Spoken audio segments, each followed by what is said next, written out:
It's been an exciting month with the LG QNED80A. and today I'm thrilled to bring you my 1 month later review. We'll be diving into the performance, features, and overall experience after spending quality time with this fantastic TV.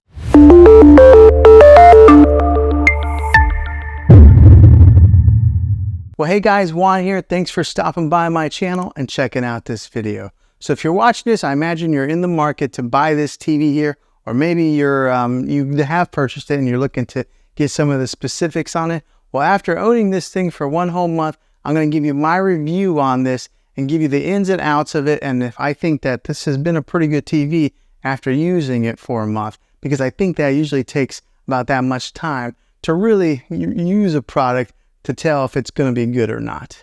So let's go ahead and dive into some of the review portion of this, and then toward the end of the video, I'll give you my final analysis on if it's worth it after using it for a month. All right, so first off, it does have that UHD quality that's on the screen here. Right now, I just got like a picture that came on the display here, which is a really cool picture, by the way.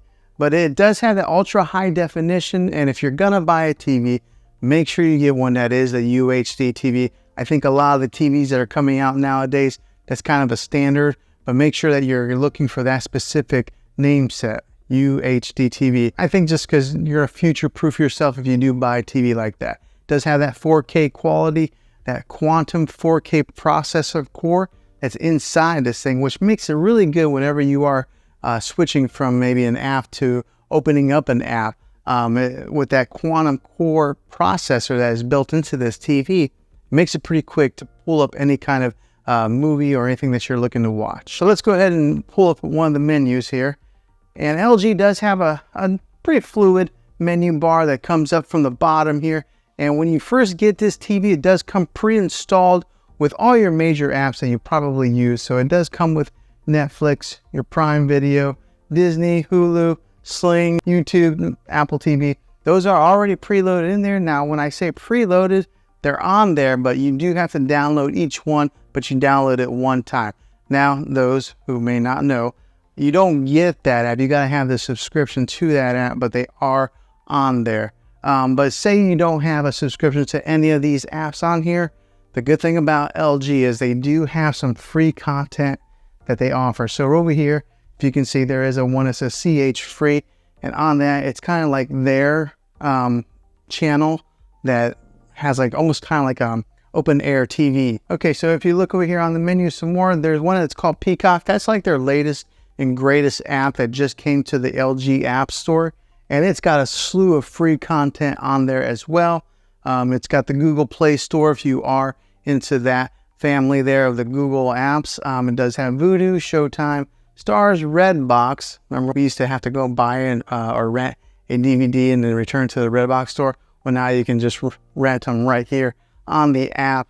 It's got the CBS All Access, Spotify, so if you do want to listen to any type of music, you can do that right here on the TV. And then it's got a YouTube TV if you're into that. And then also just, well, the regular YouTube app below it. So it has pretty much all your major apps that you're probably looking to consume any type of media on. Now, one that it is missing is the Spectrum TV app, which for myself, that's how I watch regular TV. Unfortunately, Spectrum did sign a deal with Roku and Samsung, so their app only goes on those two platforms. So you can't get the Spectrum TV app on here, but I think that there's a whole slew of other options, and if you're looking to get any kind of like live TV media consumption. Now, after testing this TV out for a little bit of time, the one thing that really caught me by surprise is how loud it is. A lot of times I only have to listen to this thing, right here's the volume button, but I usually pull it up to about 18 is where I'm comfortable at listening to it. And I do have kind of a longer room here. 18 is plenty loud for me. So therefore, I don't really need a sound bar with this TV. That's just an additional expense.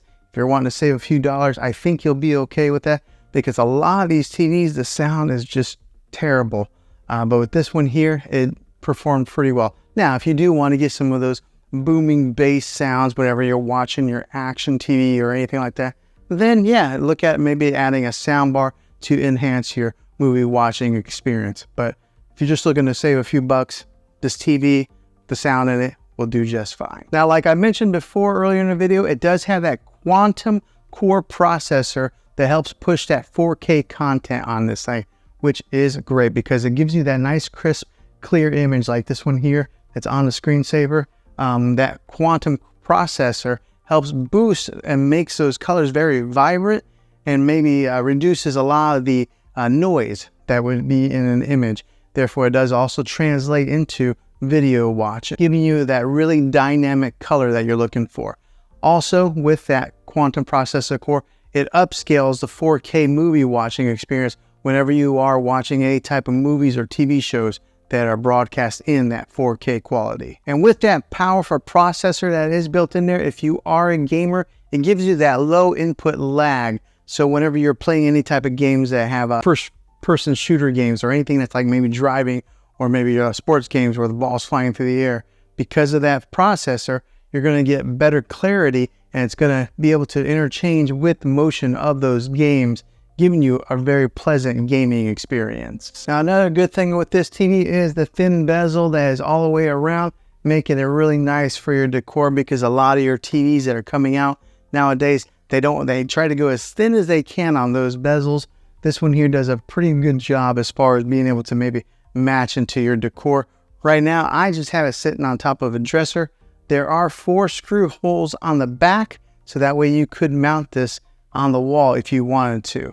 Now, let's talk about the back a little bit more and just talk about the inputs that it does have. Okay, so on the back of this thing, there is a USB input in case you're wanting to hook up any type of media player to it. It does have 3 HDMI inputs with that ARC HDMI in case you're wanting to hook up, one of your game systems like an Xbox or a PlayStation to this.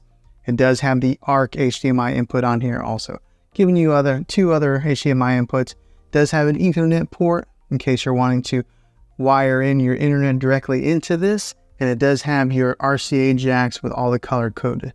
And it does have that old-fashioned coax cable in case you're wanting to hook up an antenna to this thing and watch any live open-air TV.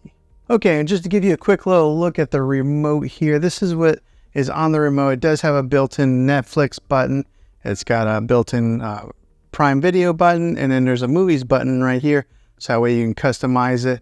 But it's got all your major settings buttons and everything that you would normally need. And the thing I like about it does have that push button feel versus having maybe a touchscreen, kind of like an Apple TV remote. So yeah, this is what the LG remote looks like. And if you are somebody who watches a lot of sports, it does have a 120 hertz refresh rate to help with that sports watching experience. So for example, whenever you're watching like soccer and they kick the ball up in the air, and sometimes you would see like a blur on some of those cheaper TVs. With this one here, because of that refresh rate, it's nice, crisp, and clear as it's going through the air. So if you're into sports watching, this would be a good TV for you. And on the smart end, it works for all your major smart devices. So it works with your Google Assistant, your Amazon Alexa, and Apple HomeKit. I ended up setting off my Alexa device anyway. So it does work really well with all your smart companies. The good one is Apple AirPlay is built into this. If you are an iPhone user, you're able to mirror your iPhone to this TV. And I did make a video on that, and I can put that in the description down below if you're interested in doing something like that. Now, I did talk about the audio earlier in the video, but this one does have a 2.0 channel when it comes to the audio, boosting about 20 watts of power. And it is a downward type of audio. So the good thing about it is this is mounted up a little bit higher than a lot of your TVs. And because the sound does point downwards, it bounces off like that and goes into the direction of where you're watching, or maybe bounces off the wall and kind of helps project it out. But it is plenty loud for you. And then just to give you the weight size of the TV, it's a 24.9 pounds. So it does have a little bit of weight to it, but the bigger the TV, the heavier they are. And then fresh out of the box, whenever you do buy one of these LG TVs, they do come with a 1-year warranty. I've never really had to use any warranties on my TV, and I've never bought any extended warranties myself. That's just me being an average consumer. Okay, so would I recommend this TV after using it for 1 whole month? I think that if you are using it in maybe a spare bedroom or using it for gaming, I think that it would be a great TV for those situations. As far as maybe making it your main TV in your living room where you got a bunch of people watching it, I think I would probably upgrade to something a little bit better. But I think for the average person that is watching it in a spare bedroom or gaming, this would be a good TV for you. So maybe this video was helpful to you. Hopefully it was. If you are looking to buy this thing, I'll have a link in the description down below. If this video was helpful, go ahead and click a thumbs up on it. Go ahead and subscribe to my channel. I make tech videos all the time, and I'd love to have you back in the next one. Take care.